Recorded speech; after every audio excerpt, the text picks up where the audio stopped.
وكفى وسلام على عباده الذين اصطفى خصوصا على سيد الرسل وخاتم الأنبياء وعلى آله وأصحابه الأتقياء وأهل بيته الأصفياء ونشهد أن لا إله إلا الله وحده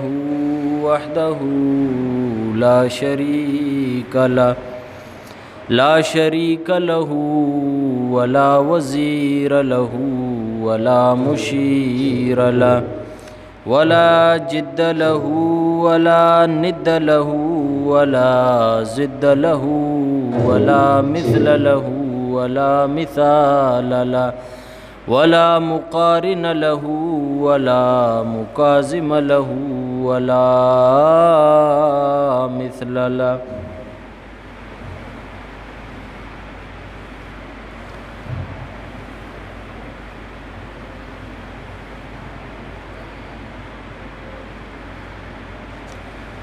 ونشهد أن سيدنا وسندنا ومولانا وحبيبنا وحبيب ربنا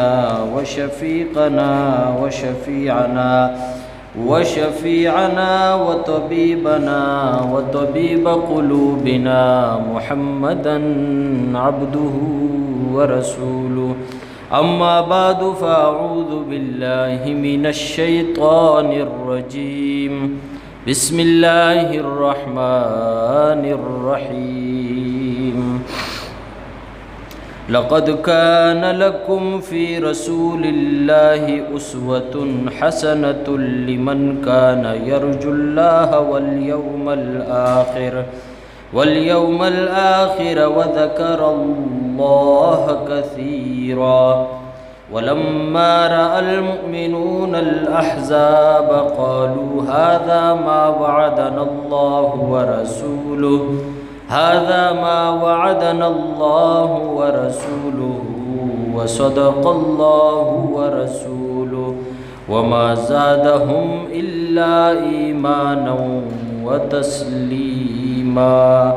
قال النبي صلى الله عليه وسلم أنا آخر الأنبياء وأنتم آخر الأمم. صدق الله وصدق رسوله النبي الكريم ونحن على ذلك من الشاهدين والشاكرين والحمد لله رب العالمين.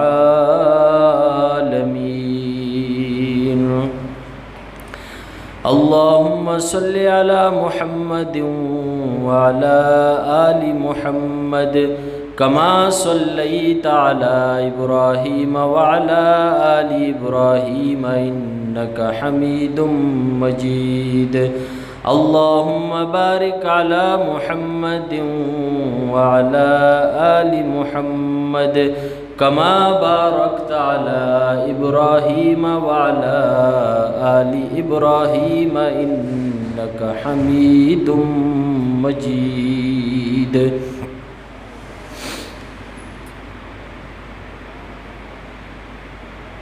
اللہ سبحانہ و تعالی نے قرآن مقدس میں رسول اکرم صلی اللہ علیہ وسلم کی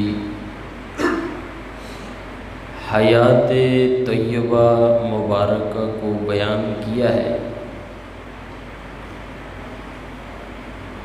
اور اس کے ساتھ ساتھ مومنین مخلصین کی صفات کو بھی بیان کیا ہے اور اس بات کو واضح کیا ہے کہ رسول اکرم صلی اللہ علیہ وسلم نے جو تربیت صحابہ کرام کی ہے اس تربیت میں صحابہ پورے اترے ہیں اور ان کے ایمانوں کو جس طرح بنایا ہے، صحابہ کرام نے پوری طرح سے رسول اللہ صلی اللہ علیہ وسلم سے دین کو سیکھا ہے، ایمان کو سیکھا ہے، اسلام کو سیکھا ہے۔ نہ صرف یہ کہ سیکھا ہے بلکہ اس کو اپنایا ہے، عملی زندگی میں لایا ہے، پوری امت تک پہنچایا ہے۔ صحابہ کرام نے آپ علیہ السلام کی صدا پر لبیک کہی ہے۔ کوئی موقع، کوئی واقعہ ایسا نہیں ہے کہ جہاں اللہ کے رسول صلی اللہ علیہ وسلم نے انہیں بلایا ہو یہ نہ آئے ہو۔ صحابہ کرام کی جو دین اسلام میں حیثیت ہے وہ اساس کی حیثیت ہے، بنیادی طور پر اس اسلام کی بنیادوں میں جن کا لہو ہے، جن کی محنت ہے، وہ صحابہ کرام ہیں۔ دنیا میں جتنی بھی اسلامی تنظیمیں اسلام کا نعرہ بلند کر کے کام کر رہی ہیں، یقیناً ان کے کام کے پیچھے دلیل کے طور پر صحابہ کرام ہیں۔ اگر صحابہ کرام دلیل کے طور پر ان کے پاس نہیں ہے تو ان کا وہ اسلامی کام اسلامی نہیں رہتا۔ الغرض اسلام بیت اللہ سے لے کر بیت الخلاء تک کے جتنے بھی احکامات ہیں ان کو بیان کرتا ہے، اور جن کے ذریعے سے ان کو بیان کیا گیا ہے وہ جماعت صحابہ کرام کی جماعت ہے۔ رسول اللہ صلی اللہ علیہ وسلم سفر اور حضر میں آپ کی جو زندگی ہے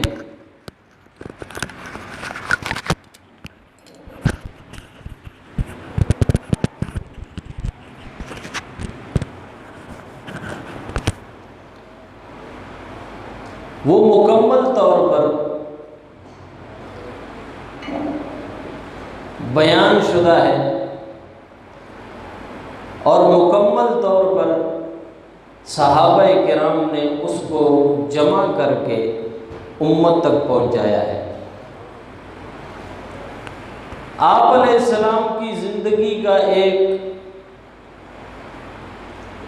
عظیم واقعہ ہے جو کہ قرآن مجید میں سورہ احزاب کی صورت میں موجود ہے۔ جب کفر چاروں طرف سے نیٹو بنا کر مدینے کی وادی کے اوپر چڑھائی کرنے کے لیے تیار ہوا، ایسا وقت تھا کہ منافقین خوف کے مارے، ڈر کے مارے جائے پناہ ڈھونڈ رہے تھے، اور جب ان لشکروں کو وہ مدینے کی طرف آتے ہوئے دیکھ رہے تھے تو ان کی زبانوں کے اوپر یہ تھا کہ اللہ اور اس کے رسول نے ہمیں دھوکہ دے دیا، نعوذ باللہ۔ اور وہ رسول اللہ صلی اللہ علیہ وسلم کے پاس آ کر ہیلے بہانے کرنے لگے اور اپنے آپ کو جنگ سے دور کرنے لگے، نکالنے لگے۔ ہر طرف سے مشرکین متحد ہو کر مدینے کے اوپر حملہ آور ہوا۔ ساری دنیا کے لوگوں کو، اپنی جماعت والوں کو، اپنے نظریے والوں کو اور نام نہاد مسلمان منافقوں کو اپنے ساتھ ملا کر اور اسلامی سلطنت مدینہ کے اوپر حملہ آور ہونے لگے۔ جیسے کہ آج کے دور میں آپ دیکھتے ہیں کہ 47 ملک کی فوج نیٹو بنا کر امریکہ کی غلامی میں ایک اسلامی ریاست کے اوپر حملہ آور ہوئے۔ اسی طرح سے اس وقت، اس دور میں سب جمع ہو کے چاروں طرف سے مدینے کا گھیراؤ کیا اور مدینے پر حملہ آور ہوئے۔ یہ وہ وقت تھا جب سب موت کو دیکھ رہے تھے، یہ وہ وقت تھا جب سب اپنی طرف بڑھتے ہوئے قدموں کو دیکھ رہے تھے اور سب کو یقین ہو گیا تھا کہ آج ہم یہاں سے بھاگ نہیں سکتے، نکل نہیں سکتے۔ سب یہ جان چکے تھے کہ آج فیصلہ کن معرکہ ہے، آج اسلام اور کفر کی جنگ، آج اسلام اور کفر کے بیچ میں جو مقابلہ ہوگا، اس مقابلے میں ایک نہ ایک کو شکست کھانی پڑے گی۔ اور دیکھنے میں لگتا تھا کہ مسلمان شکست کھا جائیں گے، کیونکہ مشرکین جمع ہو کر چاروں طرف سے مدینے کے اوپر حملہ آور ہیں۔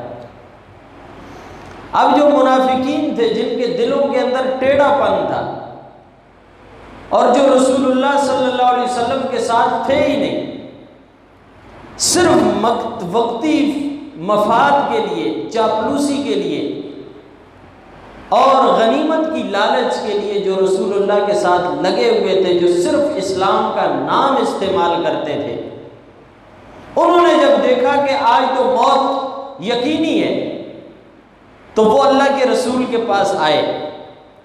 اے اللہ کے نبی، ویسے تو آپ پر ہماری جان قربان ہے، ویسے تو ہم آپ کے لیے سب کچھ قربان کر سکتے ہیں، تن من دھن لٹا سکتے ہیں، ہم نے نعرے بھی لگائے ہیں، سب کچھ کیا ہے، لیکن آج مسئلہ یہ ہے، ان بیوتنا عورا، ہمارے گھر جو ہیں وہ کنارے پر ہیں اور مشرکین آ رہے ہیں اور گھر میں کوئی نہیں ہے،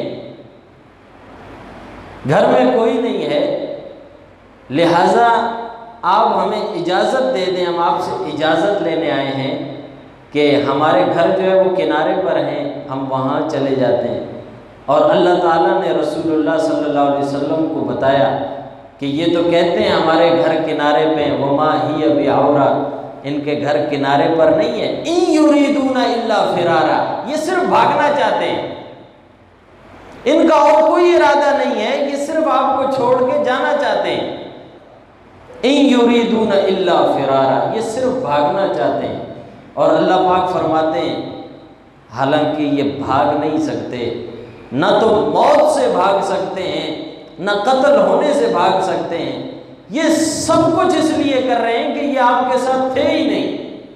اگر یہ آپ کے ساتھ ہوتے تو یہ تو آپ پر جان فدا کرنے کی قسمیں کھانے والے تھے، یہ تو آپ پر سب کچھ لٹانے والے تھے، یہ تو آپ کے اوپر محبت کے دعوے دار تھے، یہ تو آپ کے نام کے نعرے لگانے والے تھے۔ آج جب کفر کے سامنے مقابلہ ہو رہا ہے تو یہ آپ کو چھوڑ کے جا رہے ہیں۔ کل یہ کہتے تھے کہ ہمارا سب کچھ آپ پر قربان ہے، ہم آپ پر اپنا سب کچھ قربان کرنے والے ہیں، آج گھر والوں کا بہانہ کر رہے ہیں، تو وہ گھر والوں کو بھی قربان کرنا تھا رسول اللہ کی محبت کے اندر۔ جب نہیں کر رہے تو اللہ رب العزت فرما رہے ہیں حقیقت یہ ہے کہ ان کے گھر کے نعرے پر نہیں ہے، یہ آپ کو چھوڑنا چاہتے ہیں۔ آج ایمان کا امتحان آیا ہے تو یہ آپ کو چھوڑ کے بھاگنے کی باتیں کر رہے ہیں، یہ آپ کے ساتھ کبھی نہ تھے۔ اور اسی جگہ پر جب منافقین کے کردار کو بیان کیا اور منافقین کی ان سازشوں اور ان چالوں کو بیان کیا، تو اس کے ساتھ رسول اللہ صلی اللہ علیہ وسلم کے کردار کو بیان کیا کہ مسلمان اپنے نبی سے سیکھیں، اپنے رسول سے سیکھیں کہ ایسے وقت میں، ایسے موقع پر کیا کیفیت ہونی چاہیے، ایسے وقت میں کیا کیفیت ہونی چاہیے ایمان والوں کی، اسلام والوں کی، اس کیفیت کو قرآن مجید کے اندر بیان کیا ہے۔ اور فرمایا لقد کان لکم فی رسول اللہ اسوۃ حسنۃ لمن کان یرجو اللہ والیوم الآخر وذکر اللہ کثیرا۔ لوگ اکثر رسول اللہ صلی اللہ علیہ وسلم کی شان بیان کرتے ہوئے واقعہ سناتے ہیں کہ آپ صلی اللہ علیہ وسلم کے اخلاق یہ ہیں کہ آپ علیہ السلام رستے سے جاتے تھے تو ایک عورت آپ پر کچرا پھینکتی تھی، عورت کچرا پھینکتی تھی۔ ایک دن وہ بیمار ہو گئی، اللہ کے نبی صلی اللہ علیہ وسلم چلے گئے اس کی تیمارداری کرنے کے لیے، پوچھنے کے لیے، اور پھر وہ کہتے ہیں لقد کان لکم فی رسول اللہ اسوۃ حسنہ، یہ نبی کا اخلاق ہے۔ توبہ! سورت کا مقام کیا ہے، سورت کی جگہ کیا ہے، رسول اللہ کے کردار کو بیان کہاں کیا گیا ہے، اور یہ وہ عورت جس کا قصہ کسی جگہ ملتا ہی نہیں ہے، پتہ نہیں کس نے یہ بیان کر دیا اور اس طرف نسبت کر دی کہ اس طرح عورت کچرا پھینکتی تھی اور یہ تھی اور وہ تھی، اور قرآن کی آیت کی نسبت ادھر کر دی، دیکھو نبی کا اخلاق۔ نہ، رسول اللہ صلی اللہ علیہ وسلم کا کردار بیان کیا ہے۔ سورت کا نام احزاب ہے، احزاب حزب کی جمع ہے، اور وہ کہتے ہیں لشکر کو، جب مدینے کے اوپر چاروں طرف سے لشکر ٹوٹ پڑا تھا، اس وقت میں رسول اللہ صلی اللہ علیہ وسلم کی کیفیت، آپ کی حالت کیا تھی، اس کو اللہ رب العزت بیان کرتے ہیں۔ جب منافقین نے ان کو دیکھ کر یہ کہنا شروع کر دیا کہ اللہ اور اس کے رسول نے نعوذ باللہ ہم سے دھوکہ کر لیا ہے، اس وقت میں مسلمان بھی دیکھ رہے ہیں کہ ہماری موت یقینی ہے، لیکن رسول اللہ پر جب نظر کرتے ہیں تو اللہ کے نبی کے کردار کو اللہ بیان کر کے بتا رہا ہے لقد کان لکم فی رسول اللہ اسوۃ حسنۃ لمن کان یرجو اللہ والیوم الآخر وذکر اللہ کثیرا۔ دیکھو اپنے رسول کو، کفر وہاں سے آ گیا ہے، آج یقینی ہے کہ ان کو مار دے گا، یقینی ہے کہ نہ ان کو ختم کر دے گا، موت کا خوف بھی ہے، قتل کا خوف بھی ہے، لیکن رسول اللہ صلی اللہ علیہ وسلم کے کردار کو دیکھو، آپ کے پاؤں نہیں ڈگمگائے ہیں، اس کفر کو دیکھ کے، اس لشکر کو دیکھ کے بھی رسول اللہ صلی اللہ علیہ وسلم جس طرح ثابت قدم رہے ہیں، اس ثابت قدمی کو اللہ بیان کر کے کہتا ہے اپنے رسول کے اندر رسول کا کردار دیکھو۔ اگر موت تمہارے سامنے آئے تو نبی کے کردار کو دیکھو کہ نبی موت سے نہیں ڈرا ہے، نبی کا امتی موت سے نہیں ڈر سکتا ہے، یہ نبی کا کردار ہے۔ اس کردار کو بتایا ہے کہ چاروں طرف سے موت ہے، لیکن رسول اللہ اپنی جگہ سے ہلے نہیں ہیں، ڈگمگائے نہیں ہیں، ایک منٹ کے لیے، ایک لمحے کے لیے بھی دل کے اندر ان کا خوف محسوس نہیں کیا ہے۔ مسلمان کی شان یہ ہے وہ اپنے نبی کو دیکھے، جیسے نبی ثابت قدم ہے، مسلمان بھی موت کو دیکھ کے ثابت قدم رہے۔ اس کردار کو بیان کیا ہے۔ وہ بڑھیا عورت کہاں سے آ گئی، اس کا کچرا کہاں سے آ گیا، وہ تم نے بیان کیا۔ قرآن کہتا ہے نبی کا کردار یہ ہے کہ لشکروں کو دیکھ کر بھی وہ ڈگمگایا نہیں ہے۔ اس پیغمبر کے کردار کو دنیا تو کیا، اللہ فرماتے میں رب بھی حسین کہتا ہوں۔ وہ ایسا کردار ہے کہ میں بھی اس کو حسین کہتا ہوں، اور اس کردار کو اپنانے کے لیے اللہ رب العزت نے قرآن مجید کے اندر بیان کیا لقد کان لکم فی رسول اللہ اسوۃ حسنۃ لمن کان یرجو اللہ والیوم الآخر۔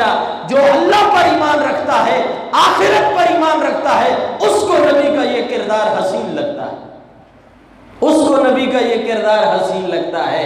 وہ نبی کے اس کردار کے اوپر دل و جان سے قربان ہوتا ہے جو آخرت پر اور رب پر ایمان رکھتا ہے۔ اللہ فرماتے ہیں ان کی یہ صفت ہے۔ اور پھر فرمایا وہاں منافقوں کے بارے میں کہ جب منافقوں نے ان لشکروں کو دیکھا تو اس وقت وہ کیا کہنے لگے،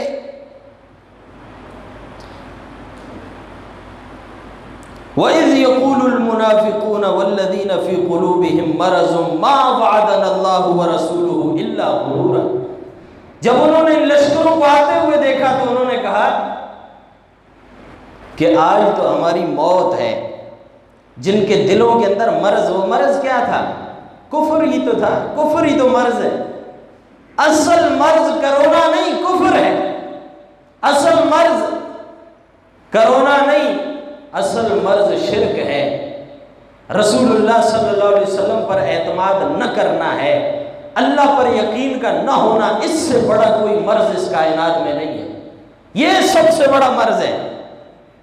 اور یہ کیا کہتے ہیں جب انہوں نے موت کو دیکھا نا، ما وعدنا اللہ ورسولہ الا غرورا، اللہ اور اس کے رسول نے تو کہا تھا تم ایمان لے آؤ گے تو تمہیں یہ انعامات ملیں گے، یہ ملیں گے، یہ ملیں گے۔ آج قربانی کا وقت آ گیا، آج تو ہم دیکھ رہے ہیں کہ آج ہم ختم ہو جائیں گے۔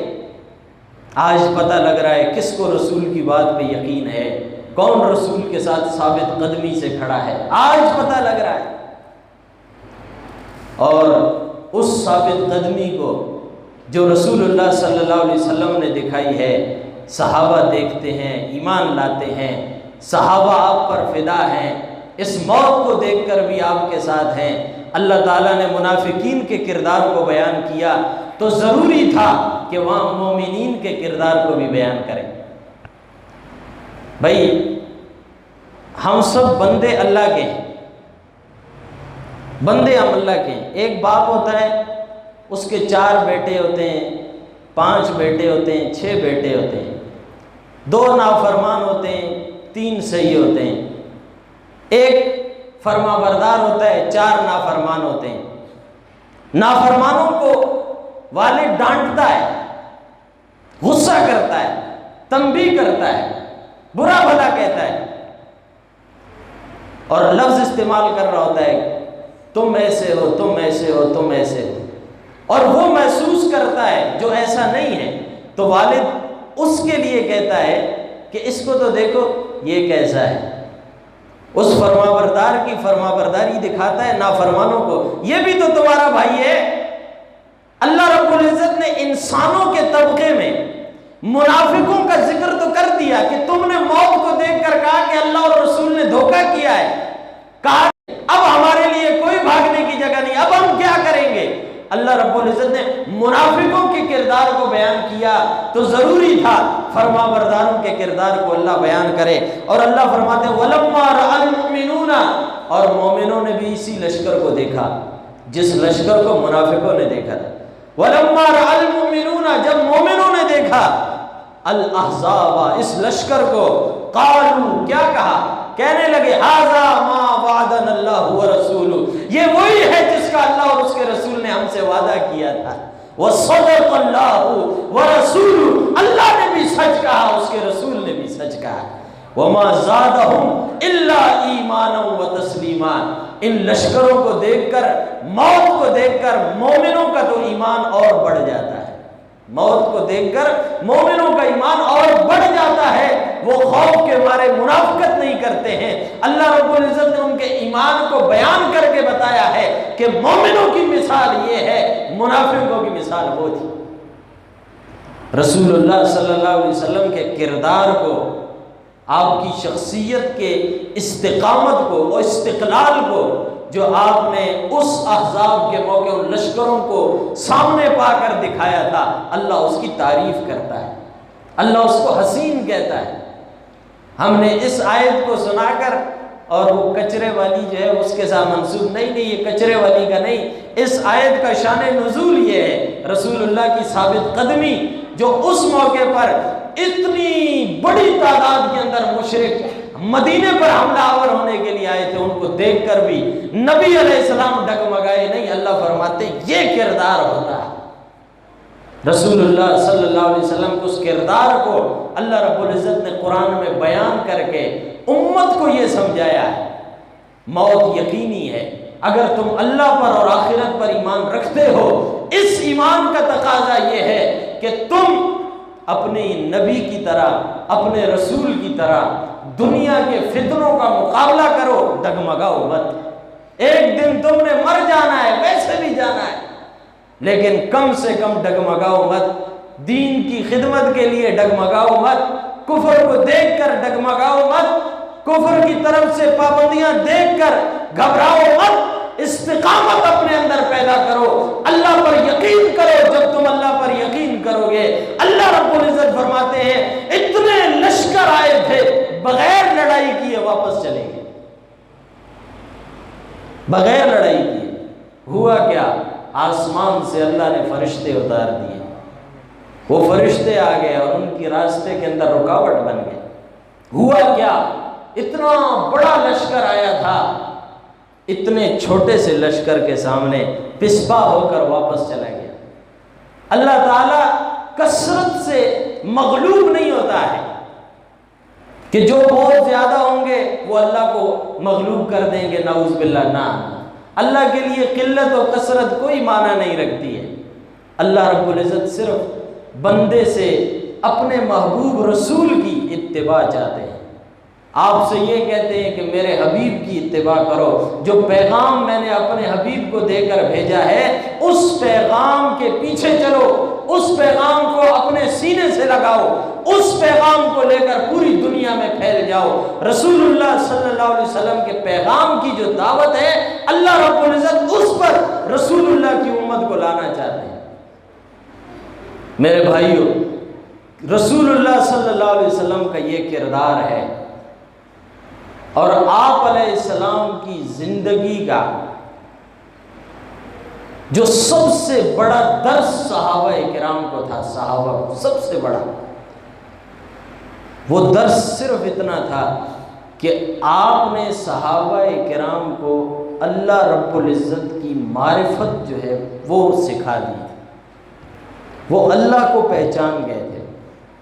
صحابہ کہتے تھے کہ ہمیں رسول اللہ کی زبان پر، آپ کے قول پر اتنا پختہ یقین اور ایمان ہے، اتنا پختہ یقین اور ایمان ہے کہ اگر جنت کو ہمارے سامنے رکھ دیا جائے، جہنم کو ہمارے سامنے لا کر رکھ دیا جائے، ہمارا ایمان بڑھے گا نہیں، اتنا ہی رہے گا جتنا نبی کی بات پر ہم نے لایا ہے۔ ایسا یقین تھا۔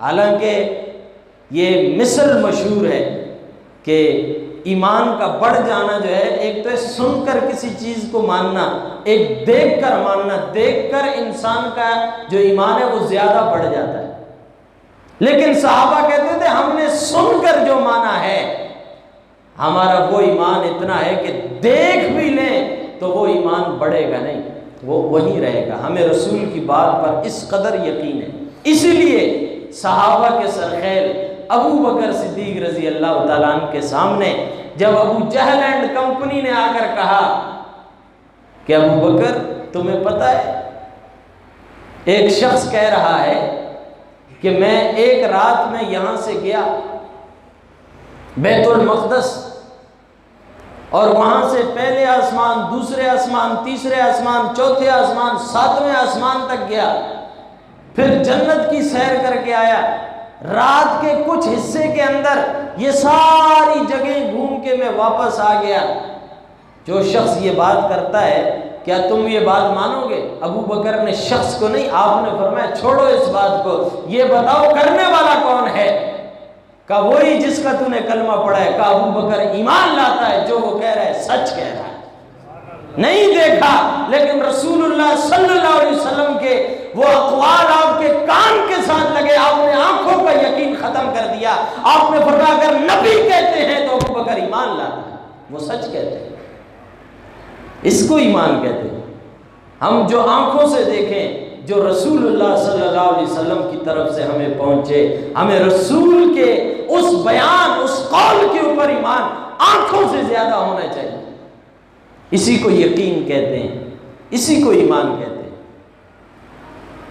تبلیغی کہتے ہیں نا، نماز کے بعد ایمان اور یقین کی بات ہوگی۔ یقین بیچارے یہ بھی جانتے نہیں یقین کیا چیز ہے، لیکن یہ کہتے ہیں ایمان اور یقین کی بات ہوگی۔ یہ یقین کیا ہے؟ میں ایک رپورٹ پڑھ رہا تھا، امریکہ میں شروع میں جو امریکہ کے باغی لوگ تھے نا، ان کو پھانسی دیتے تھے وہ، یہ تھوڑا توجہ سے آپ سنیں، پھانسی دیتے تھے. تو ان کے ہاں قرارداد منظور ہوئی کہ جی یہ جو پھانسی دیتے ہیں باغیوں کو، یہ وحشت زدہ موت ہے، لہٰذا یہ پھانسی نہ دی جائے، کوئی اور طریقہ اختیار کیا جائے لوگوں کو مارنے کا. سزائے موت کا طریقہ جو ہے وہ پھانسی کے علاوہ کوئی اور ہونا چاہیے. تو جس کو بھی وہ پھانسی دیتے تھے نا، تو اس کا پوسٹ مارٹم کرتے تھے کہ اس کا سبب موت کیا ہوا ہے، کیسے مرا ہے. تو انہوں نے کہا جی پھانسی ختم کر دی، قرارداد منظور ہو گئی، تو انہوں نے کہا گولی مار کے سزائے موت دی جائے گی. کچھ عرصہ گزرا تو یہ قرارداد آ گئی کہ گولی مارنے سے بھی جو ہے تھوڑا دیکھنے والے کو وحشت محسوس ہوتی ہے، خوف ہوتا ہے، ڈر لگتا ہے، تو پھانسی کا یہ طریقہ بھی صحیح نہیں. تیسرا طریقہ کیا، انہوں نے کہا ایسا کرے زہر کا ٹیکہ لگا کے مار دیں، یوں پھانسی میں. اب وہ زہر کا ٹیکہ بے ہوش کر کے لگا دیتے ہیں، بندہ اندر ہی اندر مر جاتا ہے. ظاہری اس کو کوئی تکلیف دیکھنے والے کو نظر نہیں آتی، تو وہ سمجھتے ہیں اس کو تکلیف نہیں ہو رہی. تو زہر کا ٹیکہ لگانے والی قرارداد منظور ہو گئی. ایک شخص کو لے کر آئے، وہ ابھی اس کو زہر کا ٹیکہ نہیں لگایا تھا، پہلے مر گیا. اس کا پوسٹ مارٹم کیا تو پتہ لگا کہ اس کی وجہ موت جو ہے، سبب موت وہ زہر ہے. یعنی یہ زہر غار کے اندر رسول اللہ کے ساتھ ہیں، اللہ کے نبی صلی اللہ علیہ وسلم بیٹھے ہیں، اطمینان سے بیٹھے ہیں. ابو بکر نے جھانک کر دیکھا، مشرکین غار کے بالکل سامنے آ گئے، خوف زدہ ڈر گئے، غم کرنے لگے کہ اب رسول اللہ کا کیا ہوگا. رسول اللہ صلی اللہ علیہ وسلم اگر ان مشرکین کے ہاتھ میں آ گئے تو کیا ہوگا.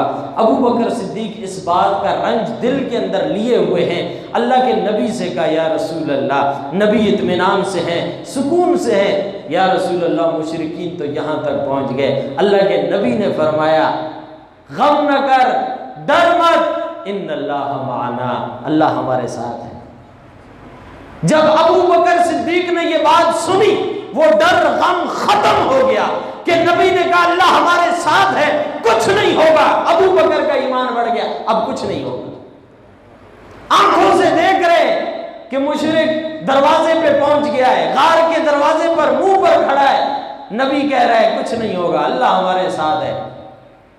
مکڑی نے جالا تن دیا، مشرکوں نے دیکھا اور اس گمان میں پڑ گئے اگر یہاں سے کوئی گزرا ہوتا تو یہ مکڑی کا جالا تو نہ ہوتا، یہ تو ٹوٹا ہوتا.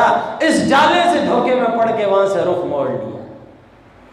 اللہ ہمارے ساتھ ہے. ابو بکر کو جب نبی نے بتایا اللہ ہمارے ساتھ ہے، تو ابو بکر کو ایسا یقین ہوا کہ جو آنکھوں سے دیکھ رہے تھے، پھر وہ یقین ختم ہو گیا کہ یہ دروازے پہ کھڑے نہیں. نبوت کی بات کا یقین دل کے اندر ایسا سرایت کیا کہ پھر ابو بکر وہاں ایسے سکون سے ہو گئے کہ اللہ رب العزت خود فرماتے ہیں ہم نے آسمان انزل السکینۃ، ہم نے آسمان سے ان کے دلوں کے اوپر سکون اتار دیا. اور وہ سکون کیا تھا؟ نبی کا ابو بکر کو یہ کہہ دینا ان اللہ معنا، اللہ ہمارے ساتھ ہے. اس سے بڑا کوئی سکون نہیں.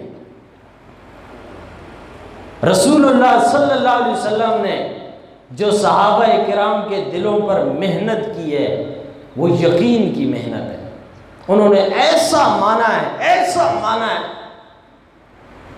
کہ پھر کائنات میں ان کو کوئی پیچھے نہیں کر سکا، پھر ان کو کوئی ہرا نہیں سکا، پھر ان کو کسی کی شہنشاہی کا رعب دل میں نہیں آیا، پھر وہ کسی کو یہ نہیں سمجھتے تھے کہ یہ کوئی بہت بڑی بلا ہے، یہ ہمیں ختم کر دے گا. نہیں، یہ خوف ان کے دلوں سے جا چکا تھا. سب سے زیادہ جس چیز کو رسول اللہ صلی اللہ علیہ وسلم نے صحابہ کے اندر پیدا کیا ہے وہ معرفت ہے، اللہ کی پہچان، اللہ کو پہچان لیا. واقعہ یاد آیا مجھے حاتم تائی کے بیٹے کا، پہلے بھی میں نے کئی بار آپ کو سنایا ہے. حاتم تائی کا بیٹا حضرت حسن رضی اللہ تعالیٰ عنہ ان کے ساتھ گفتگو کر رہا ہے. باتوں باتوں میں حاتم تائی کے بیٹے، حاتم تائی نام سنا ہوگا آپ نے، ضرب المثل ہے، کسی زیادہ خیرات کرنے والے آدمی کو بولتے ہیں یہ حاتم تائی ہے، ضرب المثل، یعنی اس کی سخاوت اتنی مشہور تھی کہ آج کے دور میں اگر کوئی ایسا سخی ہو تو کہتے ہیں یہ تو حاتم تائی ہے۔ حاتم تائی کے بیٹے نے حضرت حسن رضی اللہ تعالیٰ عنہ جو رسول اللہ صلی اللہ علیہ وسلم کے نواسے ہیں، ان سے کہا کہ میرے والد کی سخاوت آپ کو پتہ ہے؟ حضرت حسن نے فرمایا تمہارے والد کی کیا سخاوت ہے؟ اس نے کہا ہمارے والد کی ایسی سخاوت ہے، ایسی سخاوت تھی کہ ہمارے گھر کے 10 دروازے تھے، 10 دروازے، ہر دروازے سے غریبوں کو، مساکین کو ان کی ضرورت کی اشیاء دی جاتی تھی۔ 10 کے 10 دروازے کھلے رہتے تھے 24 گھنٹے۔ حضرت حسن نے فرمایا اچھا، پھر کہنے لگا کہ سخاوت کا اس سے بڑا عالم کیا تھا جانتے ہو؟ حضرت حسن نے فرمایا کیا تھا؟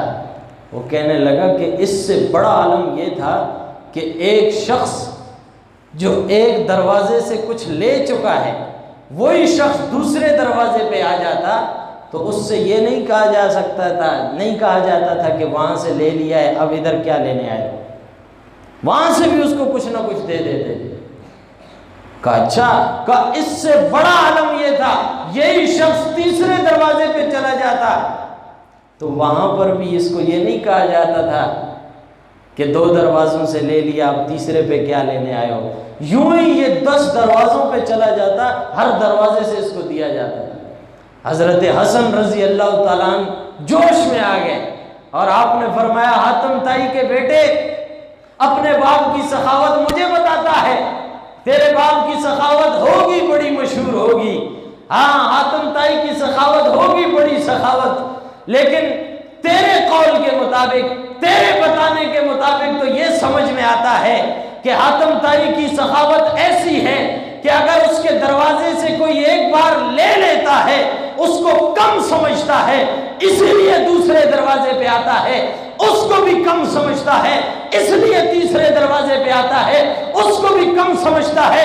10 دروازوں تک جاتا ہے۔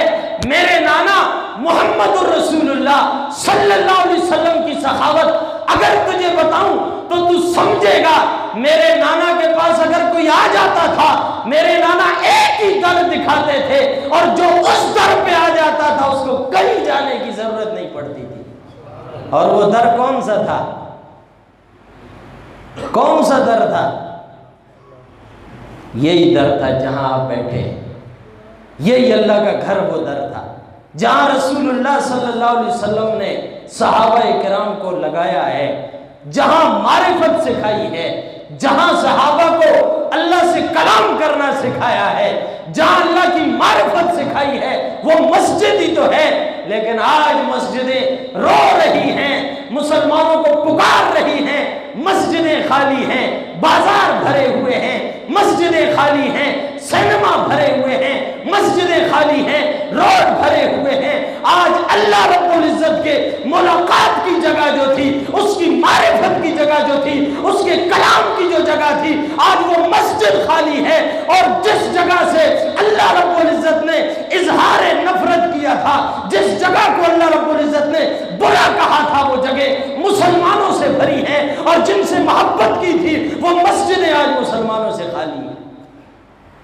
آج مسلمانوں سے وہ مسجدیں خالی ہیں جس جگہ کھڑے ہو کر اللہ سے کلام کیا جاتا تھا، جس جگہ کھڑے ہو کر اللہ رب العزت کے سامنے اپنی حاجتوں کو رکھا جاتا تھا۔ آج مسجدیں خالی ہیں، دربار بھرے ہوئے ہیں، مسجدیں خالی ہیں، درباروں کے اوپر سجدے ہیں، مسجدیں خالی ہیں، بابوں کے پاس لگے ہوئے ہیں، مسجدیں خالی ہیں، اللہ کا گھر خالی ہے، مزاروں پر سجدہ ریز ہیں، مزاروں سے مانگا جا رہا ہے، حاجتوں کے لیے انسانوں کے پاس جایا جا رہا ہے، مسجدیں خالی ہیں۔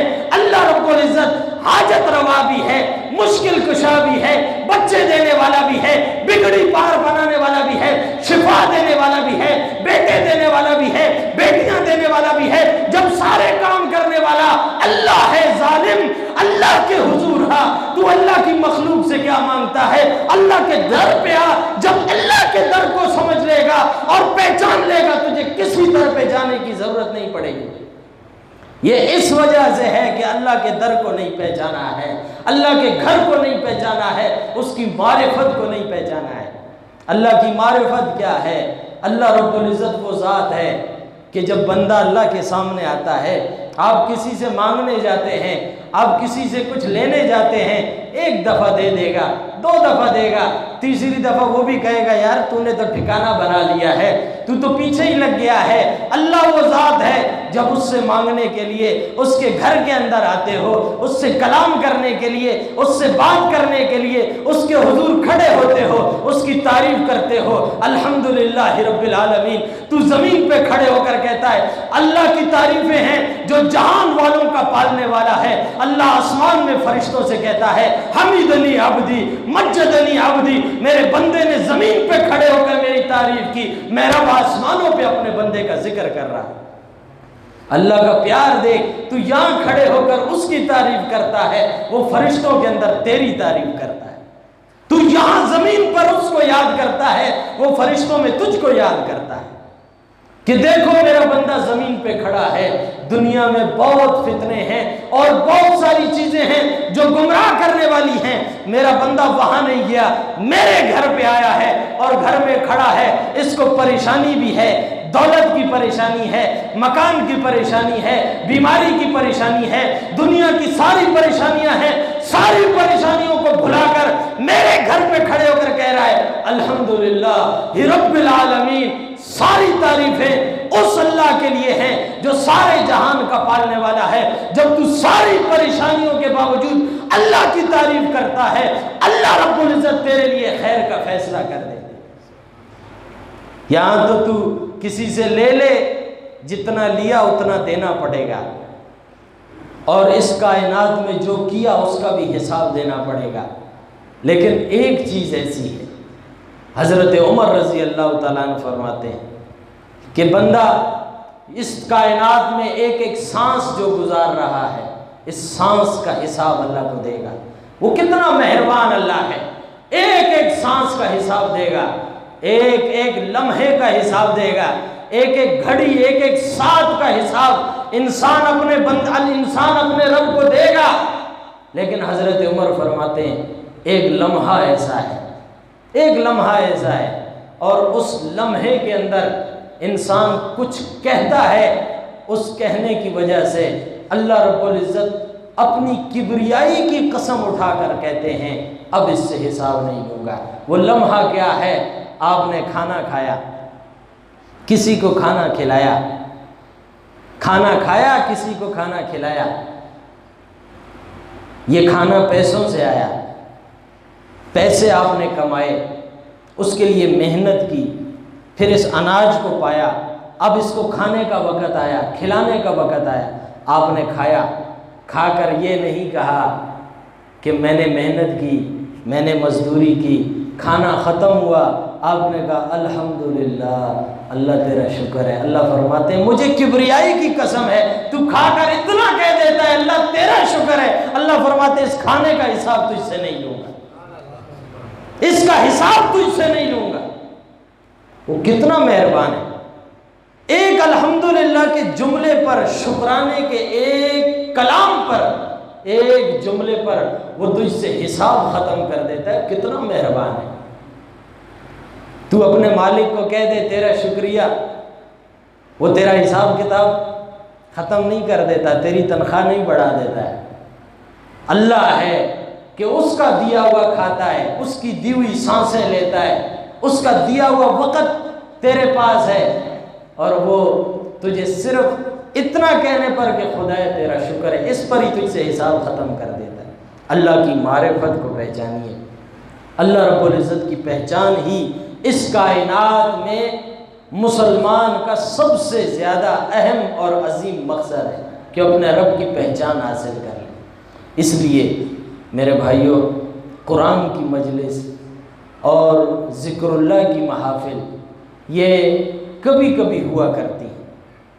آج ہماری مسجد میں انشاءاللہ بعد نماز عصر ایک پروگرام جو کہ قرآن مجید پڑھنے والے طلباء کے حوصلہ افزائی کے لیے منعقد کیا گیا ہے، جس کے مہمان حضرت مولانا مفتی سجاد المقدری صاحب جو فاضل ہیں مدینہ یونیورسٹی کے، اور دوسرا خطاب انشاءاللہ العزیز حضرت علامہ غازی اورنگزیب فاروقی صاحب دامت برکاتہم العالیہ ان کا ہوگا، جو بعد نماز عصر انشاءاللہ شروع ہوگا آج ہی کے دن۔